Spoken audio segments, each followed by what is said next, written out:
Welcome to the Total Soccer Show. My name is Daryl Grove, and I'm joined by a man who always sends his strongest team. It's Taylor Rockwell. Hello. Hello, I do, unlike everyone we're going to talk about today. Except Chile? Yeah, except right? Chile. So we're going to talk about the USA v Ghana friendly, the pre-Gold Cup friendly. Neither were their strongest teams, but that doesn't mean it wasn't interesting. Lots of stuff happened. And Germany v Chile in the Confederations Cup finale. It was essentially Germany's B team beating Chile's A team. Yes. Yeah? Yeah, it was. But with some A team tactics from Yogi Löw. Yeah. A+ tactics. Yeah, and I think, to really emphasize that it was Chile's like main squad, I think the lead-in info was that 7 of the 11 starters had played together since the 2010 World Cup, so that's not bad. And I don't know what you're talking about, though. That was definitely Ghana's full-strength side, which is why they subbed in a guy who used to be a policeman like a year and a half ago. Right. Is that what you're telling me? It didn't even have any offspring of a Abedi Pele. I know, right? How's it the full-strength team? It's funny because it's accurate. So, USA 2, Ghana 1. A goal for Dom Dwyer on his debut. A wonderful free kick goal from McCarty-Acosta made it 2-0. Asamoah Gyan got a free kick past Brad Guzan and the wall. But the US really held on, didn't look too threatened. I'm going to say, 1, comfortable win over Ghana. Agreed. Right? And now we've beat them twice in a row, 2-1, which you noted was always the score against Ghana one way or another. Yeah, 2006 we lost 2-1. 2010 we lost 2-1 in extra time. And then 2014, obviously, we won 2-1. And now we've won again 2-1. Yeah. As was immortalized by both that moment and also the scarf at the beginning of the game, where there was a guy holding up the scarf that had the Ian Dark call written out in text on a scarf. Not bad. Not bad. More on scarves later, yeah. All right, so we're going to do things we learned from USA versus Ghana, because genuinely there were things to learn for us as US men's national team sort of viewers, right? Because a lot of new faces, and we weren't quite sure what Bruce was going to do with these 23 players he'd selected. A lot of questions we had. And now going into the game against Panama next week, Panama next week, which is the first Gold Cup game. I'll just pronounce it the same twice. I gotcha. I was a little confused. We think we know a bit more about what Bruce Arena is going to do, about what this US team is going to look like. So I'm going to hand it over to you, Taylor. What's the first thing you learned watching this game? I mean, I think it's the obvious place to start. I'm going to go with, you could take this a couple different directions, but I'm just going to say Dom Dwyer seems comfortable in a U.S. jersey. All right. Please elaborate. Sure. And I think that you could take it slightly... It fit well? Yeah, it was well fit. First of all, those jerseys are on point, and I want one. Second, he looked comfortable. But the reason why I say it could be kind of negative is because I would add that I think he is probably going to be frustrating at times for U.S. national team fans, but he will also get those goals and seems like he is ready for CONCACAF. That's what I wrote. I wrote, Dom Dwyer is going to be frustrating for us and for them. Yes, exactly. That yours was better put. So why don't you explain? Why did you write that? All right, so from the positive side, right, apart from scoring the goal, the thing that Dom Dwyer did was hassle Ghanaian defenders all day long. When they had the ball, you watch the first 30 seconds of this game, he chases down a defender and makes him kick it long. It actually ends up in a chance because Villafana misses the header, but he really hassles them. Start of the second half, he slide tackles a defender in the first 60 seconds and even gets a talking to from that defender who felt like it was a little too strong. So aside from doing that all game, he's also making annoying runs. Annoying as in you have to keep tracking him, keeps bending his runs this way and that. That's why he ends up in behind the defence and through on goal more times than many strikers. Yeah. But that's where the flip side comes in, is I know he scored, but he also missed a couple of chances where, and I think that's going to be a feature. Yeah, because, I mean, and you could say that it wasn't like he missed any point blank, should have definitely scored that was a sitter, but he had a lot where he didn't get his foot all the way around it or he didn't take it cleanly, and you would expect a striker to maybe at least put that one in a little bit more of a difficult position for the goalkeeper. Yeah, and I think we made the comparison between Germany's finishing throughout the entire Confederations Cup, but also in this tournament. You could see every time they got the ball, they were placing it in a corner very firmly and precisely, whereas Dom Dwyer is a bit more snatch at it. Yeah. You know what I mean?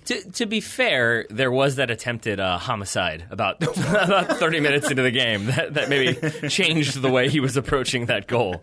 Because he really attempted surgery. Yeah, sure. Attempted ankle surgery and Dom Dwyer. Or amputation, yeah.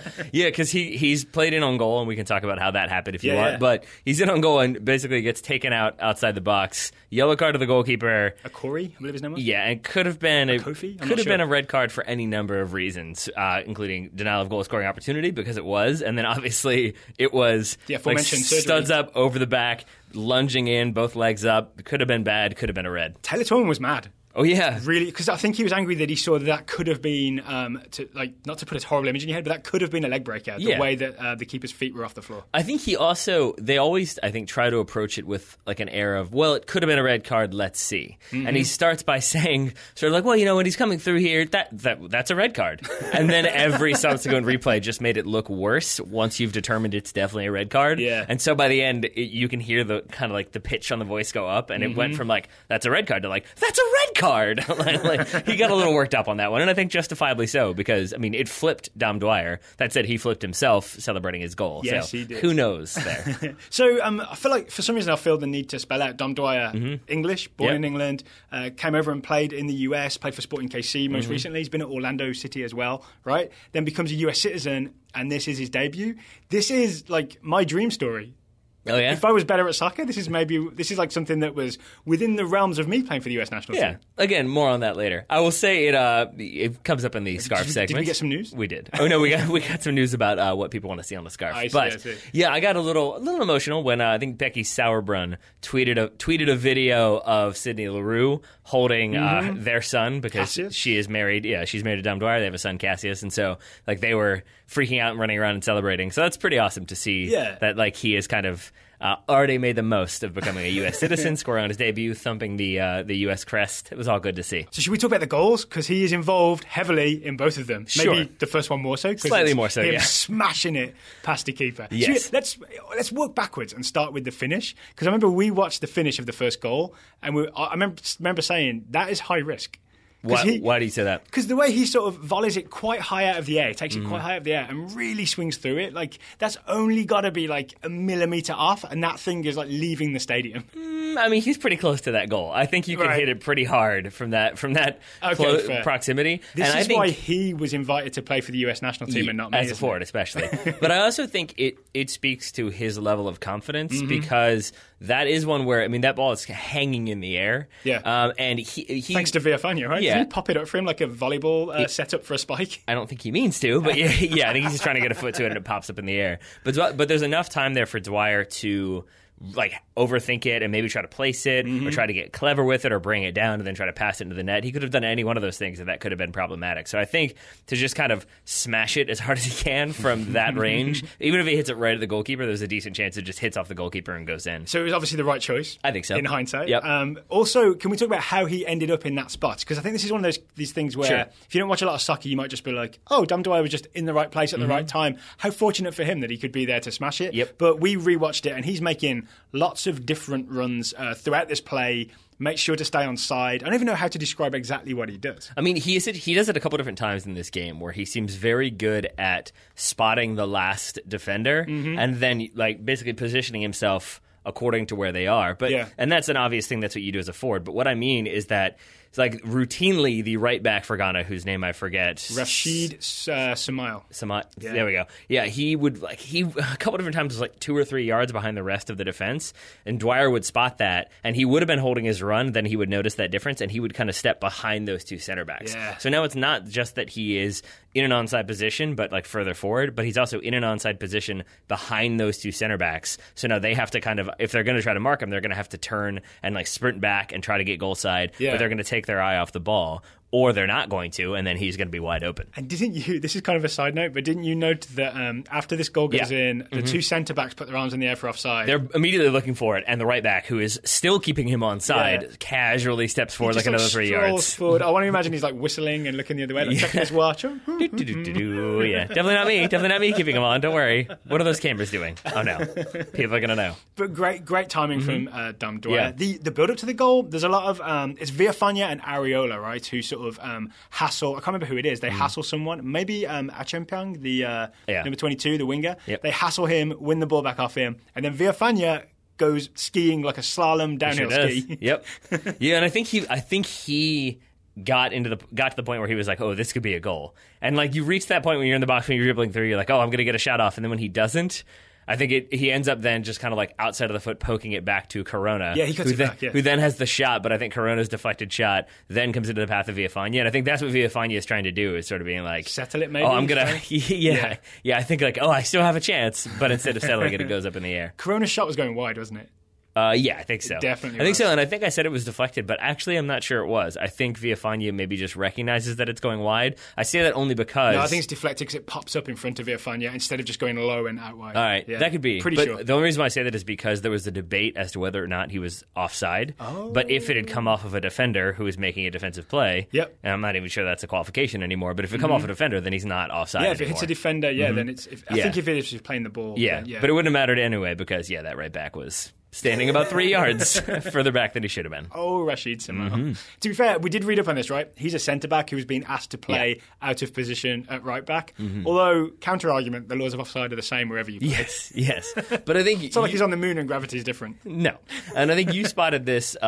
like when we went back and watched the goal, that even the move starts with some really good interplay, and we can talk more about that, but it's also Dom Dwyer playing a smart ball out into the channel that Villafaña maybe doesn't do so well to step in front of and win, but it's still a smart ball that then leads to that pressure from Ariella and Villafaña that you mentioned, that leads to the turnover, that leads to eventually the goal. And the reason I was excited about that is it shows Dwyer sort of coming deep and getting a touch and connecting. Like, he's not just up on the last defender, like poking him, hassling him. It's more that the frustrating thing you were talking about is not just the one thing, it's constant movement and running. It's not just annoying you by like talking at you or whatever. Yeah, and if you need further evidence of that, look at the second goal, where it's like, I think again you spotted this one, that it was his off the ball running, that he was hassling the defenders, and then basically forced that turnover. He tackles John Boy. He absolutely just wins the ball off of him. I think John Boy's... I'm being very careful not to call him John Boy like the Waltons. It's John Pause Boy. Like Bruce Arena. See Instagram for Bruce Arena. Who essentially just takes the ball off him and then he's able to set Kellyn Rowe free. Kellyn Rowe then wins the free kick and McCarty-Acosta steps up and works his magic. There you go. So Dom Dwyer involved in both goals, one slightly more than the other one. Yeah. But then to bring it all full circle, I think the reason why I also think he looks like he will be a good person to have in this U.S. team is that he is that sort of CONCACAF player that you need. So there were times when he would get in a little bit of a scrap, and you'll sometimes see U.S. players be like, all right, I'm getting back into my position. I'm not going to engage here. Dom Dwyer does not shy away from a challenge. He is happy to kind of get in the guy's face and do that kind of incredulous smile, like, what are you talking about? I didn't do anything. And it's like, you did something. And so I just think he has... U.S. needs that, right? Yeah, he has that on and off the ball pestering that I think goes well in CONCACAF at times. So I think that will also be a good thing to have in his arsenal. What do we make... We're still on the first thing we learned, but there's a lot going on here. What do we make of the fact that Dom Dwyer started and played the majority of this game over Jordan Morris, who only got 20-30 minutes, and Juan Agudelo, who got 0 minutes? I was surprised by that. I mean, look at our lineups that we made, like when we were just kind of guessing what we thought we might see combined with what we wanted to see. We both thought that it would be Juan Agudelo starting with maybe Dom Dwyer coming in.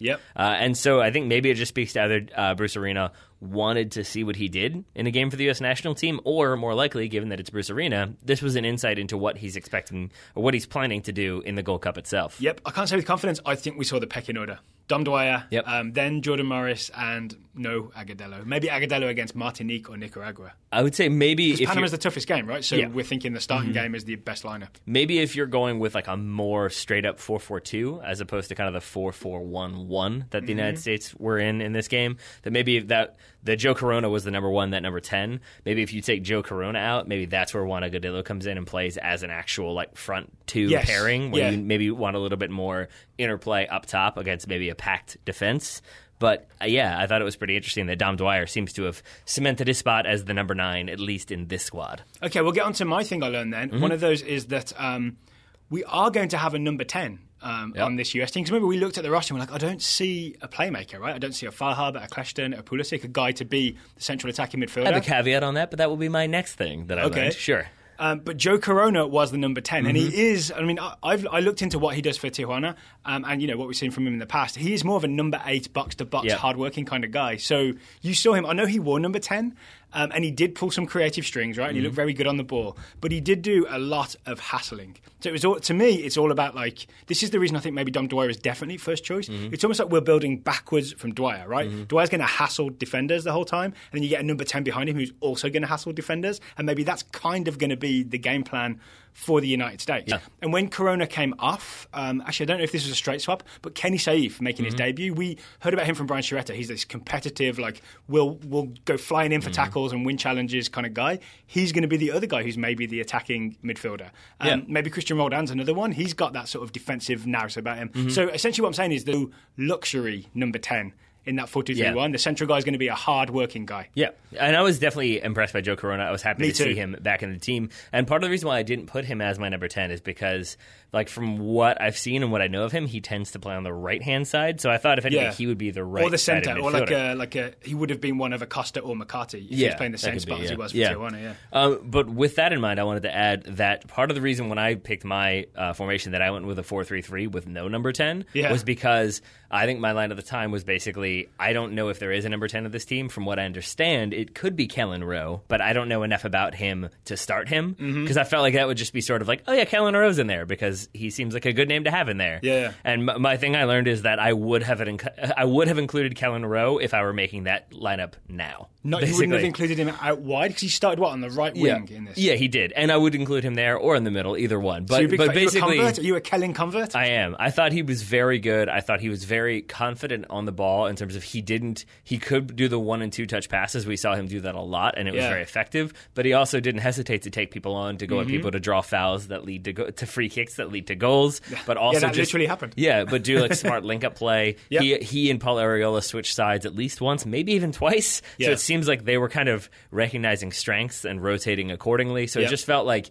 he was another player that looked very comfortable, and I was happy to see it. Because didn't we see, so we went back to the 39th minute where I think there was an injury to a Ghanaian player, so there's a bit of a water break for the US players, and you got a close-up, like, it wasn't deliberate, I don't think. You had some of the mic picked up what the coaching staff were talking about to the players and what the players were talking about amongst themselves. And it did seem to be that they switched the wings to get Rowe over to the left with Villafana, and we think that Pat Noonan was telling Villafana, like, put it over the top for Kellen Rowe to get after. We think it's kind of hard to know exactly what was being We're said. not sure if it was, like go after that right side of Ghana's defense because it seems vulnerable, or if it was maybe spotting what Ghana were trying to do and playing the ball long. Either way, everybody was very concerned with big balls over the top if their gestures were any indicator. And it seemed like, he was very involved in that on both ends and did a good job in dealing with it. So the two things actually I noticed about Kellen Rowe, one, he's from Seattle. I found out because he was taking a throw in and there was sort of, the camera was close enough to the back of his arm was the Seattle skyline. So we know he's from Seattle. Two, you mentioned it, but he loves and is superb at the one-time ball. So many times you would see a Kellen Rowe sort of first-time pass into the area. You saw it really early on where we tried to feed it in low. You saw it throughout this game. And I don't know if that was an instruction or if that's just a Kellen Rowe feature. Either way, I like it. Because now we have a player who has like a thing that he definitely does and definitely does well. My inclination is to say that it was a feature, or it was like a specific thing that he was told to do, and that's probably why he was there. Like, which is to say, it's a thing that he's very good at, but it's also Bruce Arena probably having the awareness to say, you were good at this, let's utilize it. And I say that because we saw Dax McCarty and Kellen Acosta do a really good job of kind of rotating and shifting, and they really combined well. I want to talk more about that later. And they combined really well, so that routinely you would see Ghana's midfield step up a little bit more and kind of get pulled out of position. And there'd be towards spaces. Acosta and McCarty, and because of that, there were gaps in the midfield, and that's where suddenly Acosta would ping that ball in, and Rowe would like check two, but with that one touch, like flick it into the middle or flick it out wide. And so it wasn't just like a good one touch back; it was a good one touch into space, going the opposite direction. That's why he's so good at it. Is he can change the angle and like put a ball in where it doesn't really look like it's possible from that angle, and yet he'll manage to bend it in the correct direction. That's often why Dwyer was able to get in behind, right? Because Rowe was able to play those very clever balls. Sounds like you want to talk Dax and Kellen. I can add that. America's new favourite celebrity midfield couple. I'd say another thing I've learned is that they might have shown the way forward for the U.S. national team. Because I forget who it was on Twitter. I apologize, but I retweeted it and was jealous that they wrote it first. That it essentially, like, this was the USA's B team, as we've talked about, and yet they looked really comfortable in possession. They had like good percentages that way. It wasn't that usual, like, oh, they scored a goal, now everybody's bunkering, and Ghana are the really creative technical team. The United States looked like the dominant team. Which is actually what happened at World Cup 2014. Oh, yeah, 100%. And I think a big part of that was Kellen Acosta and Dax McCarty really bossing that midfield. And the key thing there is that it wasn't one of them dropping in between the center backs. And there were opportunities where it could have been a center back. Dax did do that a few times, but yeah. But it wasn't routinely like a center back plays it to Dax, Dax drops it to that center back, and then he kind of slowly comes back, and then suddenly he's between the two center backs. And now he turns and looks up, and he's got a big gap that otherwise maybe would have been there. Which is a thing we see when Michael Bradley's in there, right? Yeah. And it's a thing that frustrates people. Yeah. And so you could see just how Dax McCarty and Kellen Acosta kept shifting and moving, and then one would drop and then the other would come across. Like, they were really good about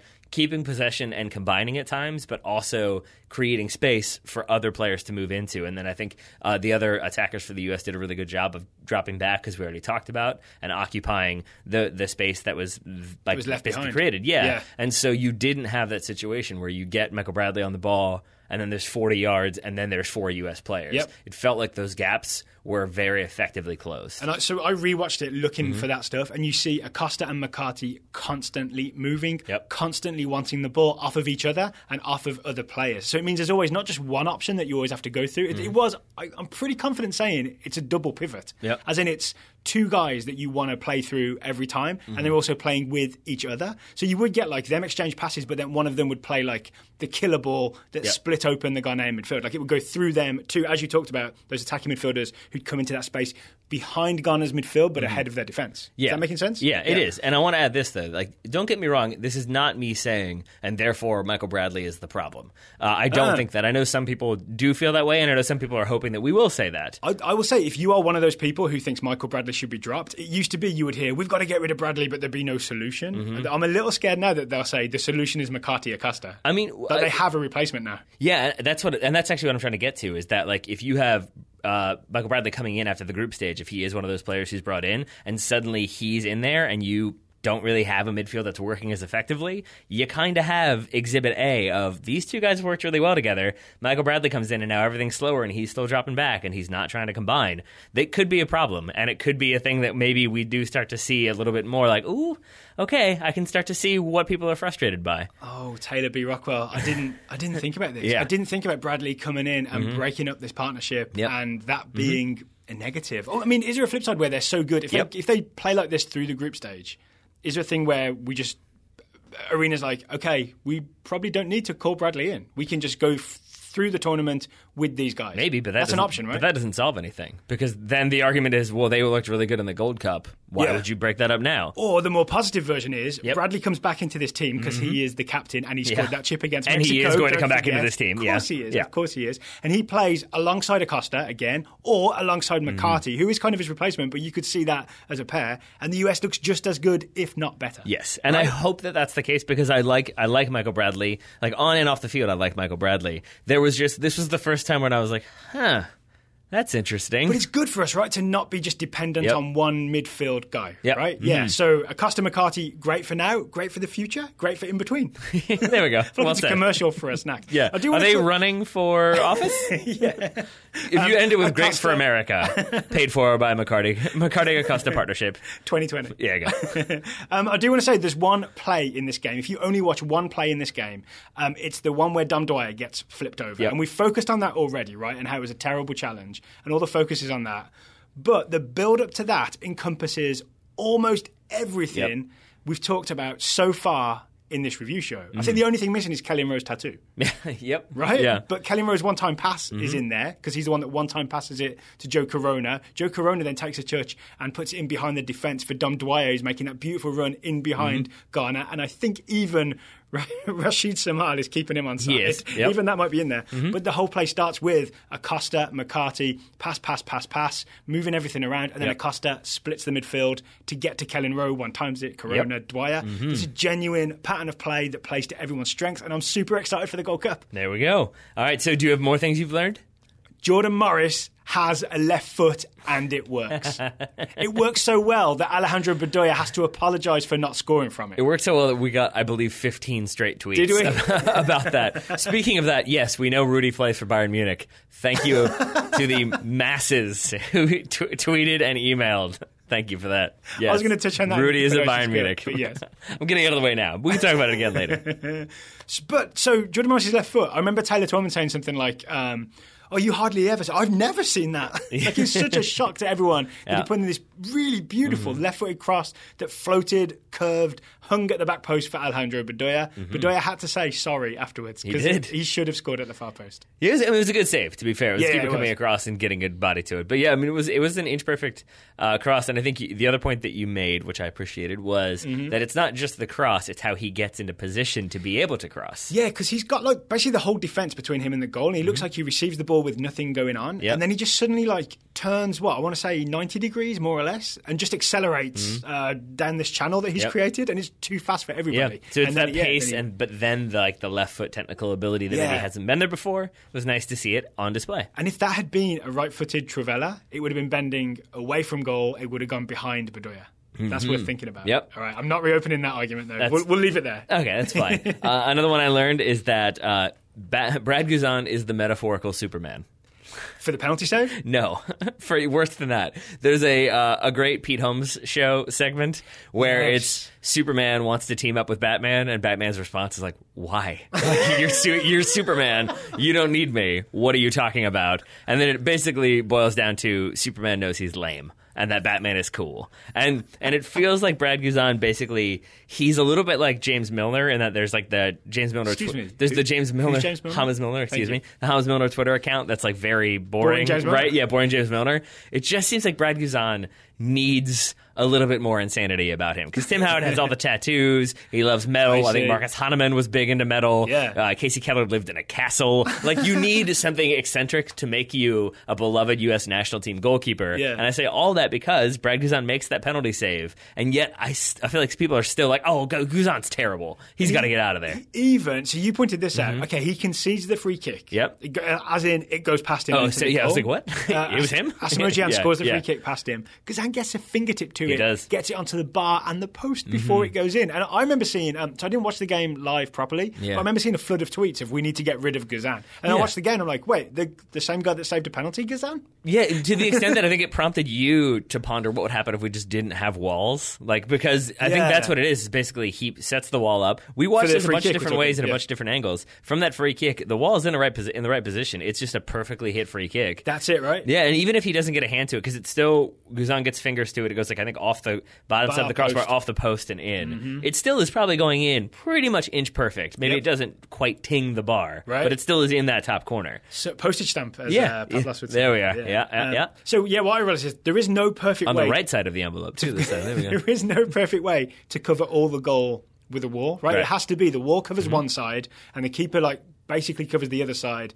And then if the taker hits it well enough to get it up and over or around and in, around the wall and in on goal, then the goalkeeper has to scramble across and make that stretching diving save, which you see so often. Guzan's almost there. He's almost saves there. A penalty. Plus he's off his line a couple of times to close down plays. Yeah. He had a good game. I think people are ready to just hate on Brad Guzan for no good reason. I think it's because he's boring. I think it's because he's not but really, I mean that Brad Guzan may not be boring. He's probably very interesting and has lots going on and loves to read and fish. I don't know. But but he doesn't have... You kind of don't know enough about him, so you think of him as he got Meg 3 times, and he didn't really succeed in the Premier League, and he's more of a championship keeper, and now he's coming back to Major League Soccer, and he's never going to be as exciting of an option in between the posts as Tim Howard, or as I would argue as Bill Hamid, Jesse Gonzalez, as Ethan Horvath. He's just not quite on that level of excitement, even if maybe he should be. We did it, didn't we? When we did our predicted lineup of what we wanted to see, we wanted to see Bill Hamid or maybe Sean Johnson, but not Brad Guzan. In hindsight, I don't think we mentioned Sean Johnson, but yes, I take your point. In hindsight, with Brad Guzan having a rough end to the season and presumably being the starting keeper for the Gold Cup, he probably needed this game. Yeah, and I want to also add that you mentioned the penalty save. First of all, it's a very good penalty save. It's a full stretch that just tips it beyond the post. But it's also, think about the time. It's 2 minutes of added time at the end of the first half, and it comes about 46 minutes and 11 seconds in. There's not much time left on the clock in that half. Yeah. And we've talked about this before with the Richmond Kickers, where they conceded a penalty right at the end of the first half, and it changes your entire halftime talk. It changes your entire game plan for the second half to be 1-0 down as opposed to 0-0, and in this situation to be 1-0 up, but then suddenly have it be 1-1 right at the death. It's going to change everything. And so that is an incredibly important save that he pulls off. It's not as though it's not a great penalty, but it's certainly not a bad penalty. And I think it's all about Brad Guzan making that save, but not getting the love for it. And Guzan may have done a bit of a head games as well, doesn't he? Shuffle left a little bit. Yeah. And I think maybe play a head game with Gian, but then normally the thing is to shuffle left and dive right. Yeah. But he shuffles left and dives left. Yep. Right? And takes Gian's, he gets the fingertips to it, right? Basically, or palms it around the post. And to your point about what it changes for half time, you can almost draw a direct emotional line between that save, half-time, everyone being, Then early in the second half, it's around the 50th minute or so. Yeah, I believe so. Acosta, bottom corner, 2-0 USA. Right. So basically you're saying Brad Guzan gets the assist for that Acosta free kick? The MLS assist. That's fine. I'm just going to say he needs to hire a publicist who maybe is like, maybe get some fake tattoos, or I don't know, publicly love some weird like movie or something. I don't know. Like all of a sudden you're super into Howard the Duck and you have like a minute-by-minute podcast of every minute of Howard the Duck, and then everyone's like, whoa, Brad Guzan's a little weird. Weird. I like this guy. Let me know what's going on with him. Maybe I want him in goal. No one likes Howard the Duck. Actually, can we talk about this for a second? Sure. So we're up on Guzan, I think more than a lot of people. Villafana, not his best night, weirdly. Because even though he kind of had some sort of an assist in the build-up to the first goal, he gives away that penalty kick by kind of miskicking the ball, right? He tries to clear and misses the ball as the ball flashes across. And then I can't remember who his striker is, but he grabs him by the shorts and pulls really hard. Not great. And pulls him down. It's an obvious penalty kick, right? Maybe even a red card because it's denial of goal-scoring opportunity. It probably is. It's almost denial of shorts. I think the way it was explained it was John Champion and Taylor Twellman. Is that correct? Yes. And I think their argument was when you're playing the man and not the ball, in denying that shooting opportunity, it is a red card. And that's exactly what he's doing. He's not looking at the ball anymore. And I think it's partially because he kind of fails to deal with it. Yep. He misses the clearance, panics, pulls the shorts just to try to hold him back. It's not ideal. And then the free kick that Gian scores is given away by Villafana. That's right. I can't remember who he's battling with. It's the US has a corner, the ball is cleared, Villafana scrambles with someone, I think holds them down as he tries to get up to get his head to it, gives away a free kick. Gian steps up, top right corner, postage stamp, etc. So not a perfect night for Villafana. Actually, one of the things I learned is Villafana is not perfect. Because over the last few games, we were getting towards thinking that maybe he was. Yep. I call those Agus games because for me, and I don't mean that because of Korea or Portugal where he had a nightmare. Yeah. It's because he was my favorite player for the U.S. national team when I was growing up. I love Jeff Agus. And I remember I watched like 10 games in a row where he did nothing wrong. And I was like, this guy's just perfect. And then I remember he had one game where he was very bad. And I just kind of like couldn't get my little like 11-year-old brain around it. Like, what's happening? Or maybe I was 12 or 13, but it was still like, what? No, this is not. Yeah, this is not how it's supposed to go. So yeah, for me, those are always those like Agus moments of like, oh, yeah, he's just having one of those. Oh, I feel sad you missed it when we had Agus on the show. I think you were in Turkey. Oh, that's right. Yes. Oh, I forgot he was on there. I can add him to the list of U.S. national teams. He was the MLS technical director of competition, I think. Yeah. Did you ask him about the ponytail? Does he still have a ponytail? I feel like he's cut it off now, and I wouldn't be able to recognize him. No, he's more of like a businessy, officey kind of guy now. In my mind, he looks like he could be like a distant cousin of Diego Simeone, but I could be wrong on that one. Do you have more things you've learned? And if so, how many? I just have the one more. All right, then I have the two more, and I will go with my next one, which is that it's a little bit controversial, I think. Bruce Arena is kind of making this look easy. I'm just saying that. like. Don't jinx it. It just. Well, you're right. All right, I'm gonna knock. But like, since he's taken over, there have been some boring friendlies. Don't get me wrong. But it does feel like they're getting more exciting. But we hear all the time about like, is the World Cup the pin? Like, is it the best soccer you can watch? And the answer is probably no. The Champions League is probably the best soccer you can watch. Oh, in terms of quality of players on the field. And it's because they're playing together so regularly that you're kind of like, they know the combinations and they know how to play together. And that's what makes it really effective and like really good teams. And it seems like Bruce Arena has really simplified stuff. And so everybody just knows like, all right, execute the game plan. It's 3 points. We can do it. It's not 20 points. It's like a one page with a couple bullet points. And they know what they're doing. And it seems like it's kind of paying dividends. I mean, I go back to that 24th minute thing where Dwyer was fouled by the keeper. It's like all the things we talked about. It does seem like Kelly Monroe was maybe told, like, play those good first time balls. Acosta and McCarty were told, like, pass it around, move it around, then break the lines with a risky but good pass into the attacking midfielders. And Dom Dwyer is told, run in behind the defence. All the pieces are falling into place. Yes. And I bet if you interviewed Bruce Arena, his response would be like, nah, I don't think about that kind of stuff. And he obviously does, but like it's not part of his mentality. You can see it at the halftime interviews, and it's just more like it's just a funny juxtaposition of like I remember when Julian Green was going to make his debut in a friendly and Jurgen Klinsmann was the coach, and I think it might have been Rob Stone as the silent reporter at that point. I forget who it was, but he was sort of like beating around the bush, like, so maybe are you going to make any changes? And Klinsmann's response was, we're going to bring on Julian Green in about the 55th minute. Like, it was unprompted, but he would tell you that sort of thing. Bruce Arena's halftime talk was like, we got to play better and score some goals. See ya. Like, that's it. Yeah, like, I got to talk to Unimas now. I'm going to act like I have nothing to say. I'm going to act like I'm not doing all this technical work behind the scenes, but I am. And you don't really need to hear about it. You should just believe that I'm doing it. Just watch. Yeah. Total Soccer Show will tell you. Yeah. Total Soccer Show guys have got it. and I'm going to guess he would say probably give him too much credit. Because like, oh, Kellen Rowe did this, and that's obviously instructions, where maybe Kellen Rowe just does that. Who knows? Actually, so I didn't have this as a thing I learned, but I would say Will Parchment of Top Draw Soccer got the credit he was due thanks to John Champion on the ESPN broadcast. And it was because of a thing that Will Parchment wrote in his preview for Top Draw Soccer about how Arena has replaced the Ouija board that Klinsmann had with a telephone. Just about how it's all a lot more practical. All right. Should we set a deadline for when we will stop talking about Jurgen Klinsmann, or is it just always going to be the thing because he was the last national team coach? Because I'll address that now, that every time we bring up Jurgen Klinsmann or kind of speak positively about Bruce Arena, it's either you guys never said this in the past. Stop living in the past, or you never said that stuff about Klinsmann when he was the coach. So that kind of weighs on me a little bit, but I feel like that's the reference I have, the most recent reference. And we don't do it often. And even now it's kind of meta because we're talking about it. Yes, indeed.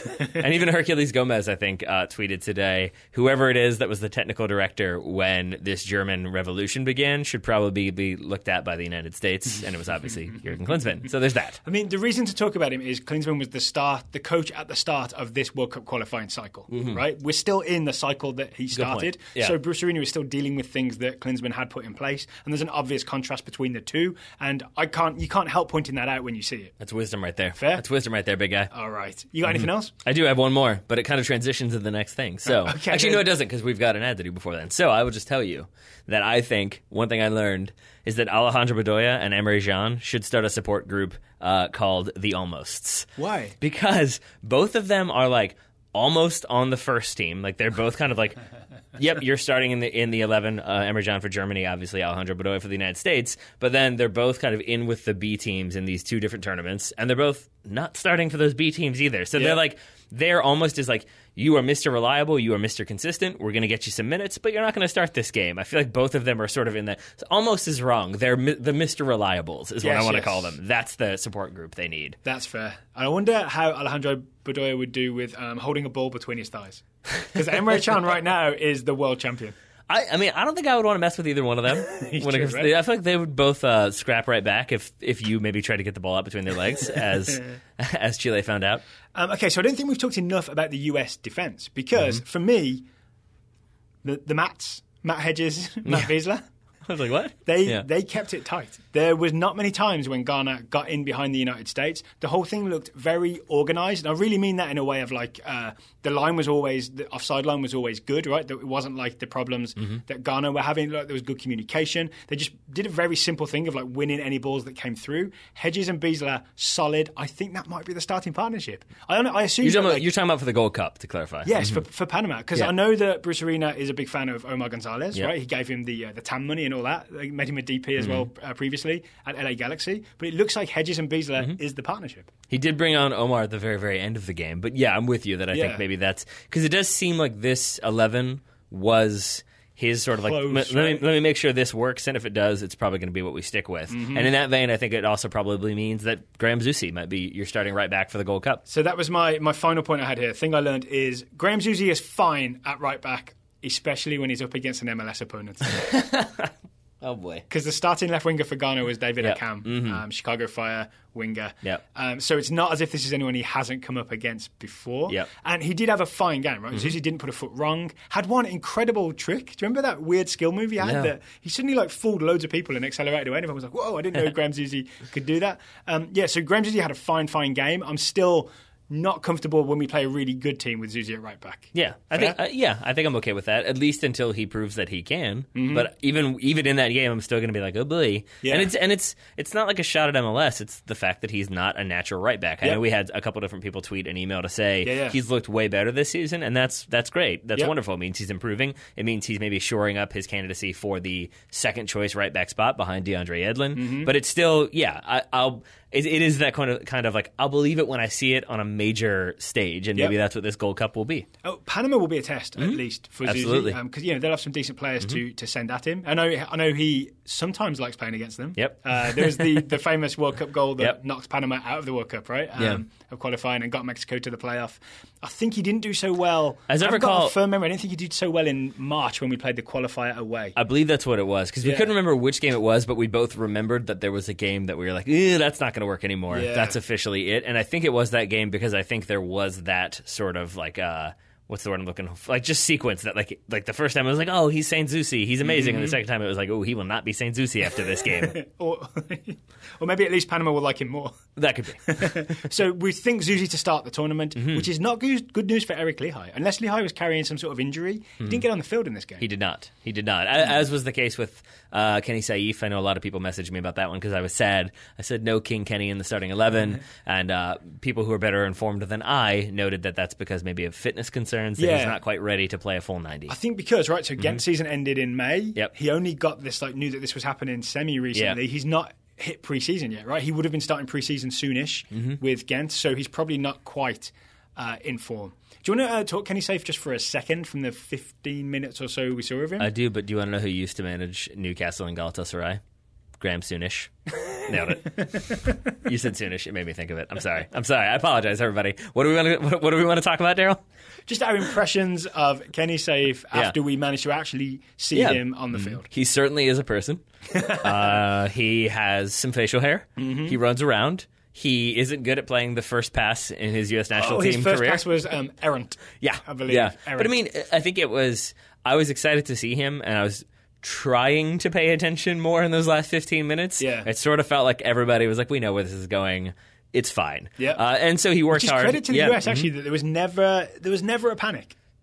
Yeah, no, I don't think there was. I think, and again, that's to your point earlier about Brad Guzan. I think I was so excited to talk about him being boring that I skipped over the fact that, part of that is because he was so ready to come off his line and kind of police the 18-yard box and make sure nothing got through.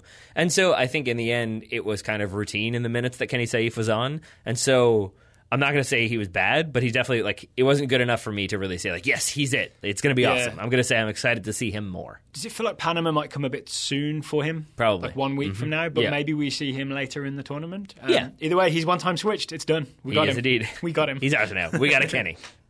Speaking of people changing nationality, today's show I just frantically checked my brain to see if there were any other Kennys on the U.S. national team before moving on. Kenny Arena, I think, is on the coaching staff. Yeah, he's staff. on there too. He doesn't care. Today's show, one of our sponsors is Ruffneck Scarves. Yeah, they are. Long-time sponsors of the Total Soccer Show. They're the official scarf provider for an organisation. List them out.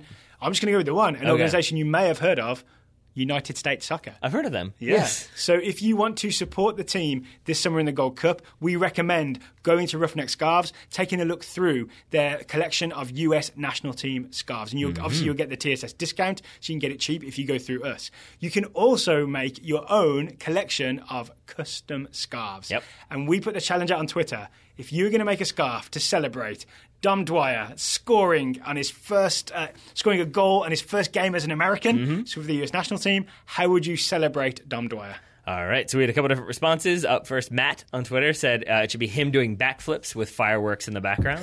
Is this again some new Ruffneck technology? That I think so. I think so. Russell, or the fireworks will be implanted in the fabric. Yeah, you could do it. Just different colors. You could do that. Russell Varner says an eagle ripping up an English flag as an American flag rises to glory, much like his international career suddenly has. I'm going to try not to take offense. That's why I read 2 in a row, so you wouldn't have to read that one. Freddie Mercury Hayes says, funny name by the way. The founding fathers were also English, which is I like that one. It's a great way for Dwyer to stake his Americanness. I think that's also accurate, but who knows? So Dwyer is as American as George Washington. That feels weird. I don't like that. No, he scored more goals. That is definitely true. I can't fault you there.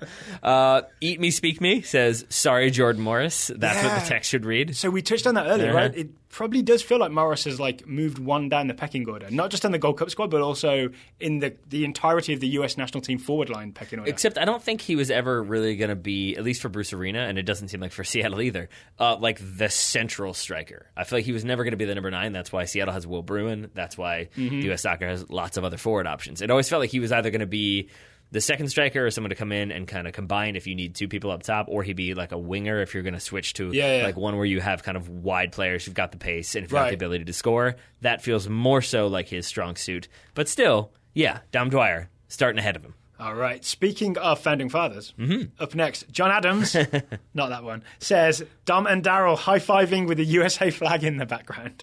I like that one. I could go for that. I also like Dylan DeLisi's the final one. The music to God Save the Queen, or God Save the King, excuse me, on one side, and the music to My Country 'Tis of Thee on the other. Oh, wait a second, says Dylan. Dom Dwyer's favourite song. There's a hashtag in there. It's kind of hard to read because we are running out of ink, but it says hashtag plagiarism. Okay, if you would like to buy yourself a US national team scarf, you can get a 20% discount at ruffneckscarves.com. Link will be in the show notes, by using the coupon code TOTALSOCCERSHOW, all one word. Total Soccer Show, all one word, for 20% off. And it's not just U.S. national team scarves. They're the official scarf provider of the U.S. national team, but also Major League Soccer, USL, NCAA, other national teams as well represented there. So you can outfit yourself accordingly if you so need. Or you could wear the TSS Hello and Welcome scarf, where every day can be Total Soccer Show Day. There we go. Which actually kind of is anyway, Monday through Friday. Yeah. At least in my life. Yeah. Maybe not this week, but yes, generally speaking, that's the case. Oh yeah, a little reminder, we're going to take a few days off for July 4th. We'll be back on July 6th with our USA-Panama preview. His plan.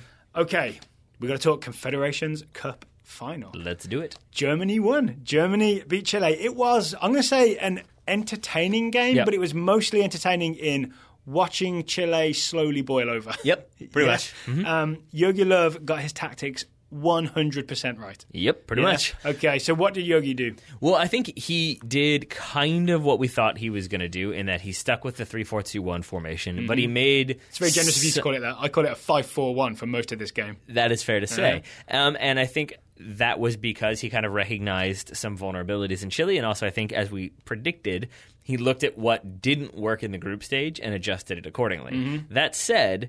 There were some moments in the very beginning of this game where it seemed like Chile were going to get a goal in the first 5 or 10 minutes, and that would have changed everything completely. So I think it's also a credit to Jogi Löw and Germany that they were then able to settle down a little bit and play that kind of fast break counterattacking style that suits them and ended up in a goal because of that kind of high press up top.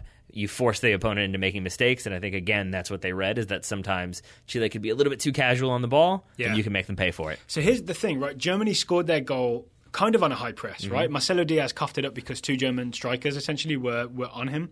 But they never did the high press where they had to send everybody forward and risk Chile going through them. So essentially the front three of Werner in the middle, Draxler, and Stindl worked really, really, really hard. Just the three of them to hassle Chile when they were on the ball. And then you also just had a lot of defenders behind there, so they were never, ever exposed. And let me put it to you this way, because you pointed this out. On the free kick in the USA-Ghana game that Asamoah Gyan scored, it comes about because, as you said, USA have a corner kick, it gets booted clear, and the three people they have back are like Villafana, I forget who else was back there. Helen Rowe was there. Yeah. And I think maybe Zuzi. That makes sense. No centre-backs, but basically. no centre-backs. And it was because the United States were chasing another goal. They wanted to kind of practice their set-piece opportunities. But that's not something you would have seen from Germany in this game. They would have, as soon as they had that lead, they were never going to overcommit. They were never going to push numbers forward. They were going to never leave themselves in a position where they could be caught out. Yeah, it was very, very sensible from them, right? Should we talk about the goal? I feel like we're trying to steer away from stereotypes, but we're like just skirting them a little bit. Should we talk about the goal? Because in the preview, I think I was talking up Marcelo Diaz and how he's super reliable on the ball and always plays the right pass. I recall these things. So either I was wrong or Germany heard it and they said, we're going to prove that we're wrong. I'm going to say that. Definitely that. Is that one? Yes. Okay. Yes. So it's Chile trying to play the ball out of the back. I feel like maybe they're a little frustrated at this point because they've really had trouble going through the middle of Germany. A lot of, was it Isla, the right back, kept going forward and sort of being all angry that the ball wouldn't go out to him. Yeah, we saw visible signs from frustration from Chile relatively early in this game, which is surprising. And I'm trying to make the argument that contributes to what Marcelo Diaz did, right? He was just trying to make something happen when maybe he shouldn't have, right? Because he tries to dribble away from Stindl on the top of his own box, doesn't realise that Werner is there, and dribbles pretty much straight into Werner. Yeah. Right? Or even it almost is like it would have been a really good pass if he had meant it, because he cuts it away from Stindl, but takes a heavy touch, and then realizes, like, oh no, this is going to be bad all over the place. And it was. Yeah, it was. And it was 1-0 to Germany. And I think, so Stindl are going to do a very good job of not having an accidental offside. Yep. Right? Stindl stays level, but just back a little bit, so the pass is technically backwards, not offside, then he can finish comfortably. And speaking of comfortably, if you need to understand like just how surprised Chile were by this sort of misplay from Diaz, it's that Stindl himself was surprised. You can see him as the ball is coming to him, he looks around like, oh, okay, and takes that touch. He doesn't do the Dom Dwyer of smashes it first time as hard as he can. He like takes a touch and then very calmly passes it into a wide open net. There's definitely a thing of like, okay, this is very important, let's just make sure this gets done. Exactly. So there's also VAR drama in this game. We started this tournament talking about video assistant referees. We went away from it for a little bit to focus on the semi-finals, which are really exciting games, right? For the most part. Well, the latter part of Chile-Portugal was. Yeah. And the early part of Mexico-Germany was. Yeah. Yeah. But we're going to end the tournament talking about VAR for two reasons, I want to say. Sure. The first one being that we didn't quite know what had happened. It just seemed like Germany weren't taking a throw-in. And I know some people thought that was Germany refusing to take the throw-in until VAR occurred, or until the VAR was consulted. It was until Werner's chin had healed. If you look at it again, you'll note that the referee he has clearly told them, don't take that throw yet. And you can see him like looking down at the ground and doing that hand to the ear. And so I think he is consulting with the video assistant referees. Or he's just listening to them. Right? Yeah, and so from the wide angle, it looks like Germany are just sitting there refusing to take it. But really, I think he has said, hold on 1 second. Then he goes over, we get the replay, and it looks like maybe there was some bows being thrown. So I want to say, Hara gets a yellow card, right? Yep. But what he actually does is take his elbow after he's tackled Werner and elbow him in the jaw. Yep. Right? That's literally what he does. It's striking to the face. It absolutely should be a red card. He knows exactly what he's doing because, elbows are part of the game. Yes, if you're like kind of turning and trying to shield the ball, you're going to have your arms up. But you and I have played not quite that high. But you and I, and you and I have played enough soccer, and I've had this done to me by another player, where they just kind of know, like, oh, you can make it look the referee's on the far side, so it's probably just going to look like, oh, we jostled for the ball, and suddenly this guy's on the ground. But yeah, he absolutely does not need to do that. And then it's also the follow through with the left elbow that smacks Werner. Hara definitely knows what he's doing. So here's my argument for this: the VAR system kind of works in that there's time for them to look at it. There's time for them to tell the referee, hey, you need to go and take a look at this. The referee goes over there and everybody's on it, right? The TV people now, we talked early on about the TV directors were not figuring out how to do this. Yep. In that time, they figured out what was going on. They told us, here's the replay, and we could watch the replay. Commentators were telling us, hey, this is what's happening. We're going to look at this. Then the referee sees what happened and gives a yellow card and kind of ruins the whole thing. Yep. It would have been a completely successful implementation of VAR if the referee had made the right choice. I do wonder if this is human error. If this is just him saying, I don't want to ruin this game, I don't want to be responsible for a red card. Maybe it's, I don't want to have missed a red card offense, and so I don't really want to then be like, oh yeah, I got it wrong. Sorry, FIFA officials. Can I throw in a fourth suggestion? Sure. He didn't want VAR to be responsible for a red card. Yeah, that would be very noble, and I would like that. But I just wonder, like, because that then speaks to a bigger problem that, like, bureaucratically they've been told, like, don't mess up with the system, don't blame that. Don't make VAR the headline. Yeah, and I really do wonder if there's an element of maybe referees are kind of uncertain what VAR means for them. Right. Because that's think they might be getting replaced. Or yes, Skynet is coming in. The driverless cars of the future. It's just sort of like say there's this new hire at work. We're going out of the Total Soccer Show route. Okay. I'm just saying, like, I could see a situation in which you have this new hire, and I'll put me in it. I've made an accounting mistake, and you're the new hire, and you're like, hey, it turns out you've made this mistake. You missed this error. Now let's tell the bosses. And you're sort of like, no, like, I don't want to do that. I will say that there was a rounding error. I will not say that would be the equivalent of a yellow card. I will not say that I made a mistake. Like, I do wonder if that factors into it a little bit, that then it is the official saying, I got this call wrong. I missed something. I wonder if that's going to affect my reputation or my ability to get another major tournament final. But if it's yellow, I only got it a little bit wrong. Yeah, I didn't get it all the way red card. Because you'd be like, oh, it's kind of dangerous, I guess, if you guys really want to be technical about it. But yeah. All right, and the other high-profile VAR moment, I think a VAR moment in this, is towards the end of the game, it's 1-0 Germany. I'm not sure how long's left in this, actually, but Chile are desperately searching for that equaliser. Alexis Sanchez, I think he is tackled or passes the ball to Vidal. And after he does it, he goes into the back of Rudy, the famously Bayern Munich bound defensive midfielder. Sanchez goes down. Vidal's shot, I think, is either over or saved, or it doesn't go in, basically. But the important part is that Sanchez goes down, no penalty is given. Vargas goes to the referee, does the square. You do the square with your fingers. That means video review. That is a yellow card. Yeah, which I did not realize until this game. It's the same as like doing the card symbol, right? Yeah. And requesting a card for an opposition player. Yeah. Somewhat similar. Yeah, but it seems like everybody was very frustrated by this, which was especially confusing to me because if you watch the replay, so Sanchez goes down, but then the ball spills to Vidal, and his shot goes over, and I think initially they thought it was deflected, but I'm not sure if it was.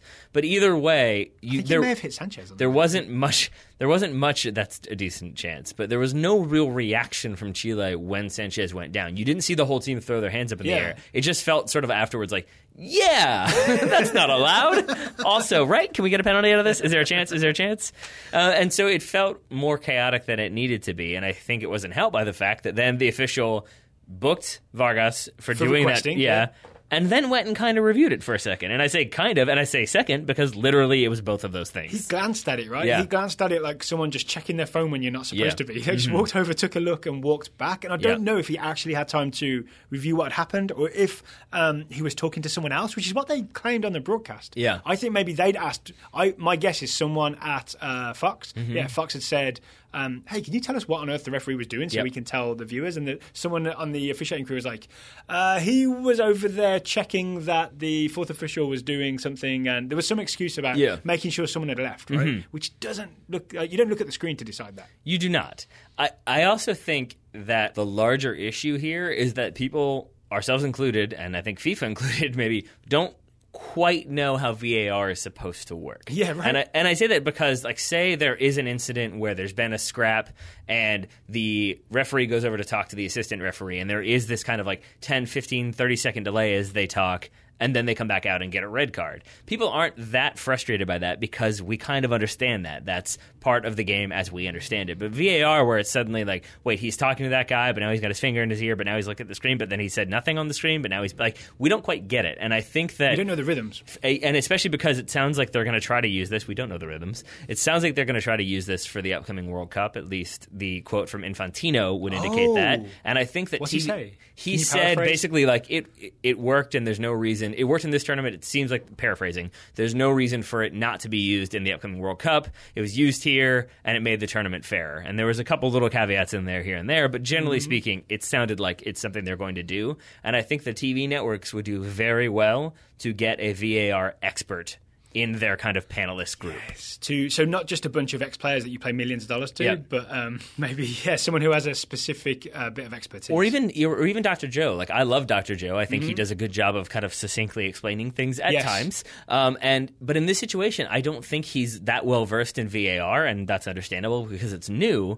But you need someone to say, "Here's what's happening." Let's cut to Daryl Grove, our VAR expert, and you can say, "Oh, he's booked Vargas for gesturing for calling for that one. That's why you get a yellow card, but now he's probably talking to the VAR crew just to see if it needs to be replayed. Okay, it seems like they've said, yes, go have a look just to make sure you're correct. Maybe buy yourself some time. Okay, he's going to look. Like, you need someone to narrate you through what's happening so that it becomes a normal rhythm in the game. So the problem is Dr. Joe. I like him as well. I think he gives good insights, but he's never done that. No, so the game doesn't change, right? Yeah, so he's talking been involved for that. Yeah, and he's talking about the rules then. Like, he's talking about, like, technically it's a violation to ask for the VAR, so that's why you're getting a yellow card.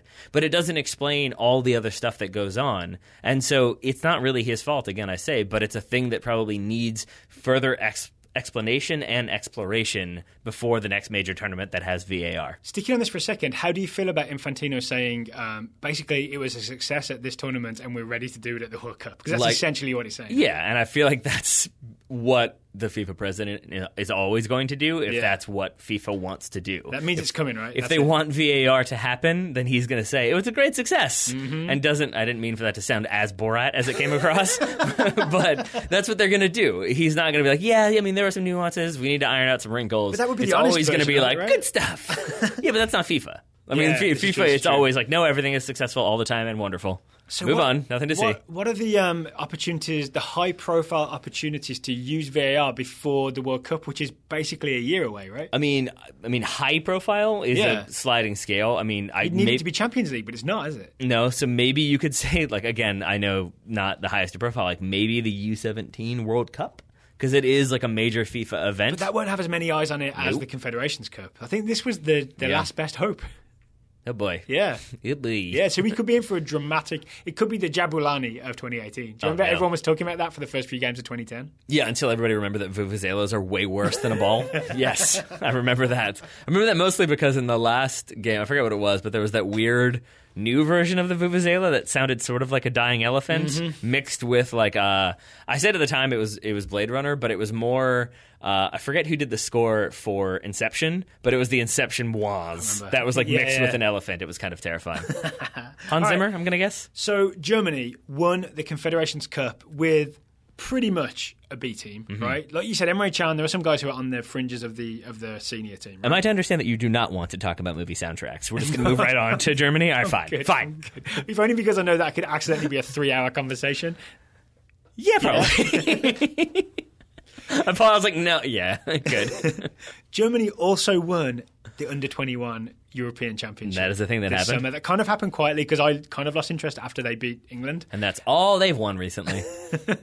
And they beat Spain in the final. Everyone was talking about Spain, how great that Spanish Under-21 team was with Asensio and all those guys. Germany won that. Germany won the Confederations Cup with this kind of reserve squad. Germany are the World Cup champions. There's that, yeah.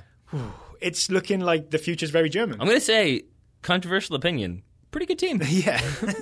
So I guess my question is, how many of these guys do you think end up with the senior team for the actual World Cup next summer? So we went back and looked at this roster compared to the 2016 Euros. Yeah. And it seems like 7 of the players that were on this roster were on that roster as well. Then if you look at the 23-man roster from 2016, it seems like 7 of those guys either have retired or maybe are a little bit past it or maybe have just kind of fallen off in their standing. Schweini, for example? Yeah, Schweinsteiger, Podolski as well. I'm going to assume that we won't see Mario Gomez there. Who knows? He might be indestructible. Mario Götze, was he at the 2014 World Cup? He was indeed. He's had a in 2016 Euros, he was there. 2016 Euros, so he's definitely at the 2014 World Cup. Yes, he was. He's had terrible illness. It's very unlikely he's back for 2018 World Cup. So Andre Schürrle constantly injured. Indeed, that's another one. Yeah. So I think we ended up, and others, meaning that we had like kind of 7-ish spots in there, depending. And I think you will see some of these guys who maybe were not in that roster make that roster. The question then becomes how many of these guys might make the starting at 11.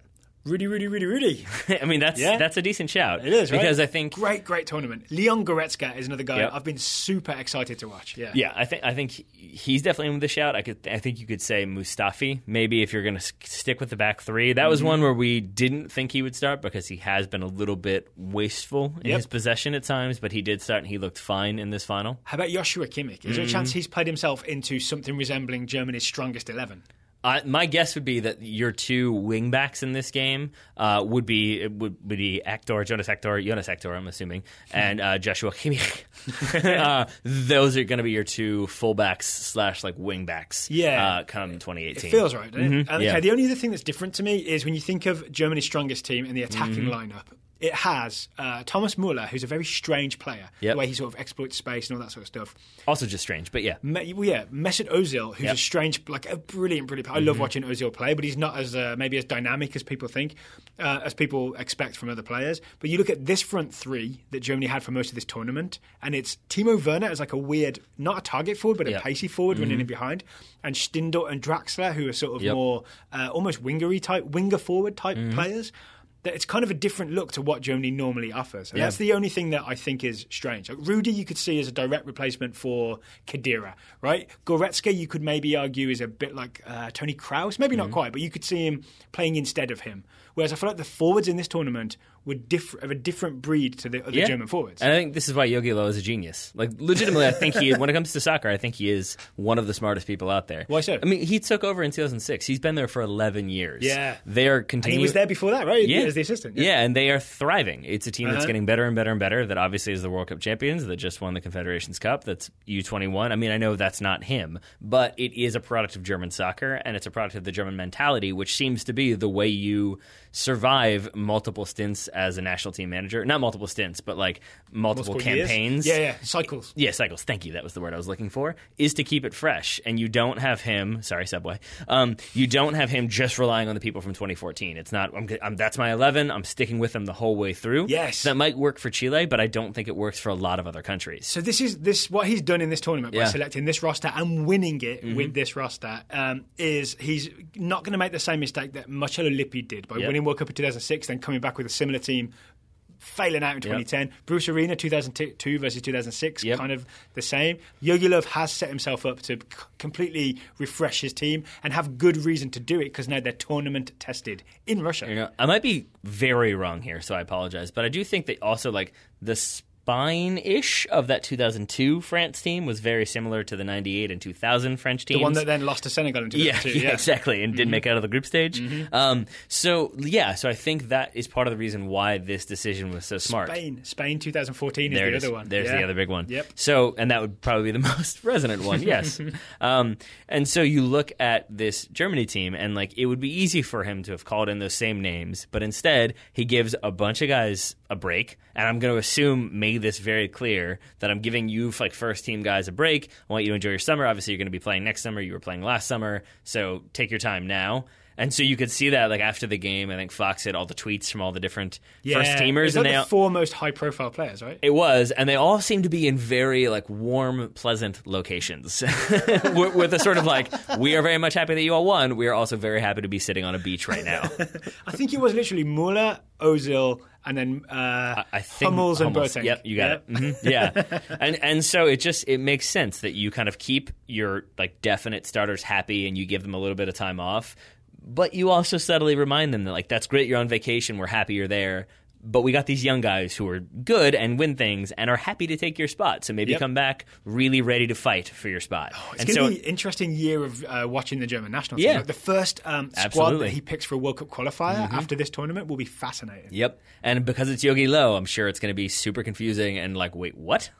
Why are all of the 17-year-olds from Germany's U17 national team that's going to the World Cup starting in this game? I'm confused. Okay, anything else on the Confederations Cup final?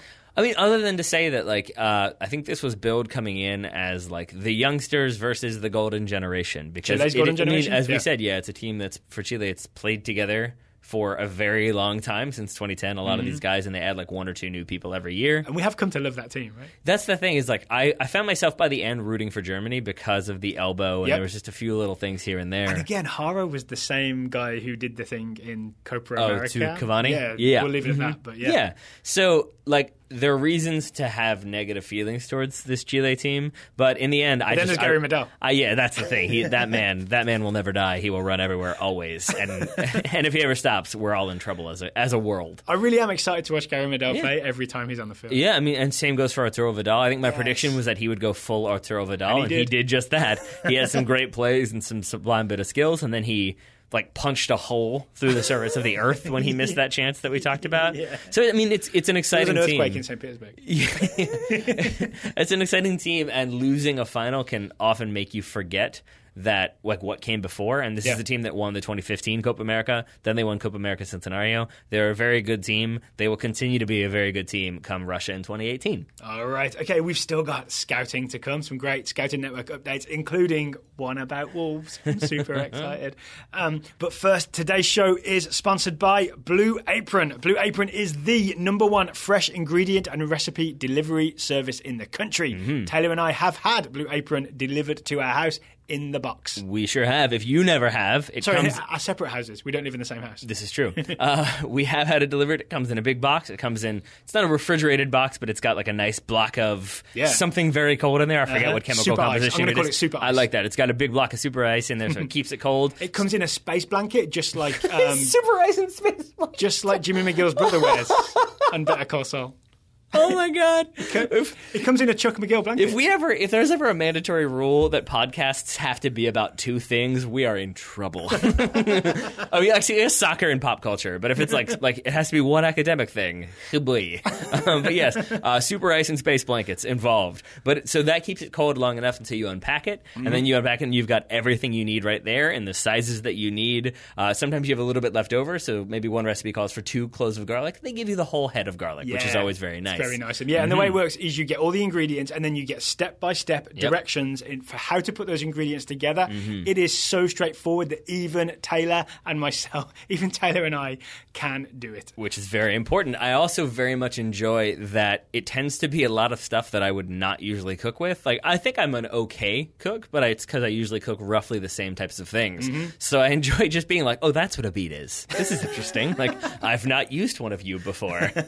Oh, here's the analogy I want to draw. I know last time I did an analogy, people got confused because it wasn't a very good one. Oh, boy. A Blue Apron analogy. This one's good. Okay, Blue Apron box contains a bunch of ingredients that when you open the box, you're not quite sure what to do with all of them. You don't know where they all go. It's a bit of a head scratcher. It's just like Bruce Arena's 23-man Gold Cup roster. Oh, okay. But then you take out the instructions. I did not see what you were going with the nice little pictures and the step-by-step, and here's the prep, and then do this, and make sure you do this first.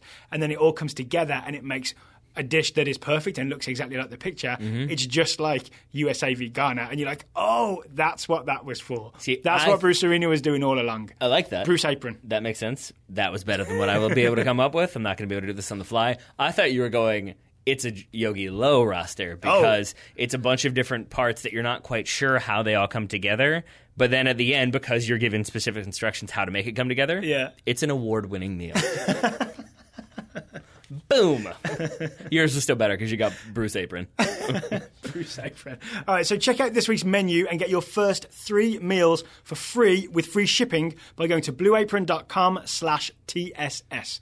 You will love how good it feels and tastes to create incredible home-cooked meals and Gold Cup rosters with Blue Apron, so don't wait. That's blueapron.com/TSS.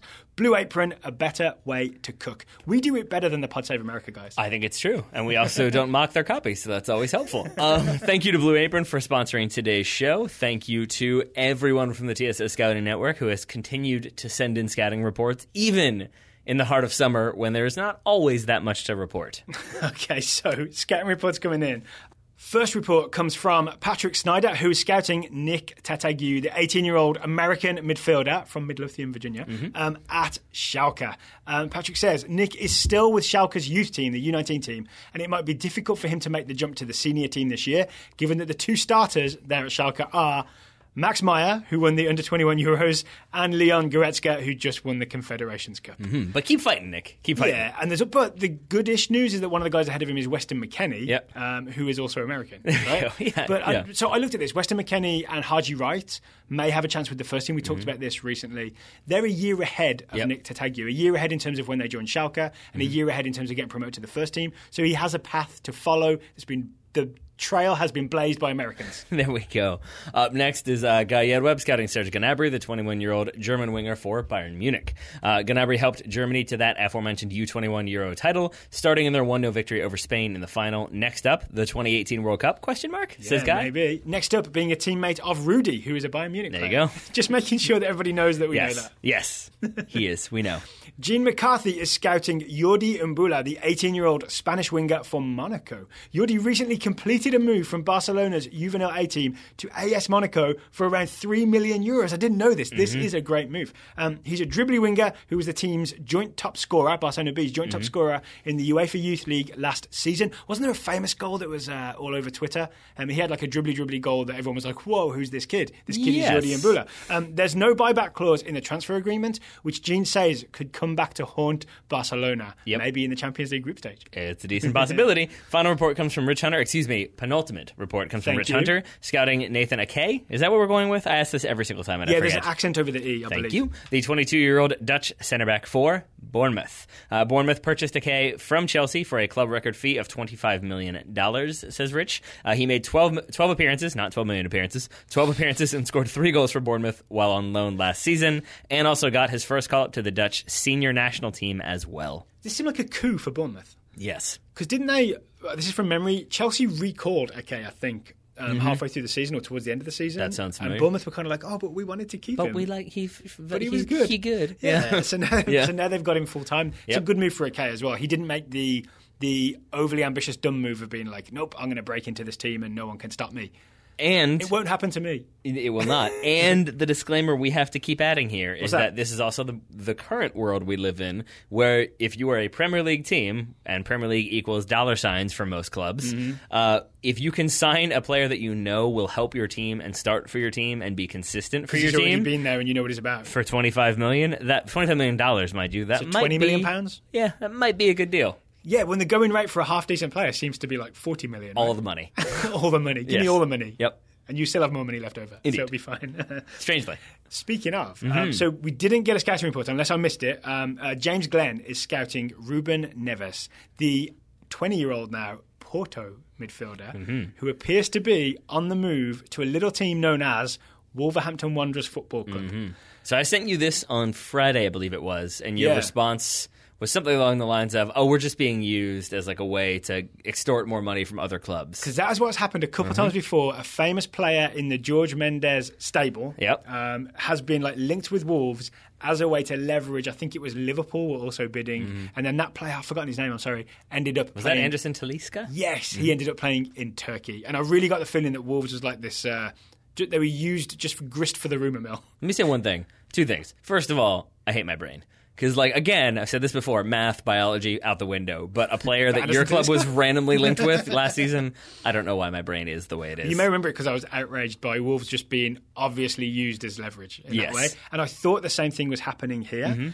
But now it looks like the most recent rumour is that he's on the way to Wolverhampton. Like, literally, right? Yeah. I think the last tweet I saw was like he was on the plane. Yeah, and hopefully they can get him to sign before we get a good look at Wolverhampton. We know what that means, that we have to embrace the actual pronunciation of his name. Yes. I didn't know this until I was listening to the Guardian Football Weekly, and they were talking about, I think, the U21 Euros, where Ruben Neves was playing. And I was like, who is this guy? Why don't we know? Oh, I know him. So, to recap, Portuguese is, if it's an ES, you kind of...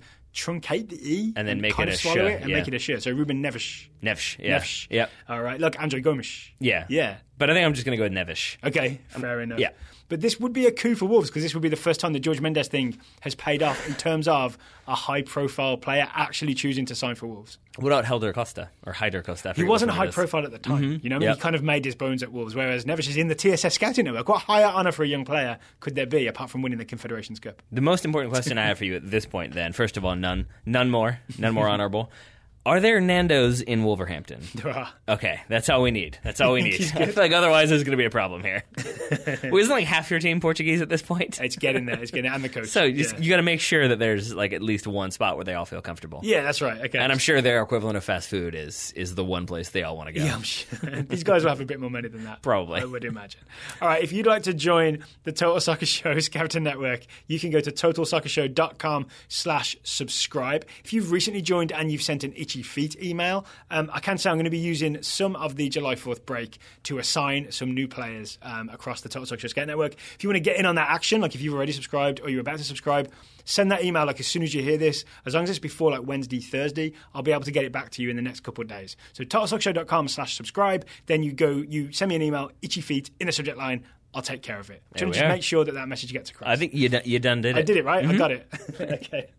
What else? So we will be back Thursday, July 6th, with our USA-Panama preview. Anything else you want to add, Taylor, before we go? Happy birthday, America. I join you in saying Happy Dom Dwyer Day. There we go. Taylor Rockwell, thank you for taking the time to talk to me today. Right back at you, buddy. Listeners, thank you for listening. Hope you have a happy 4th, and we'll talk to you again Thursday, July 6th.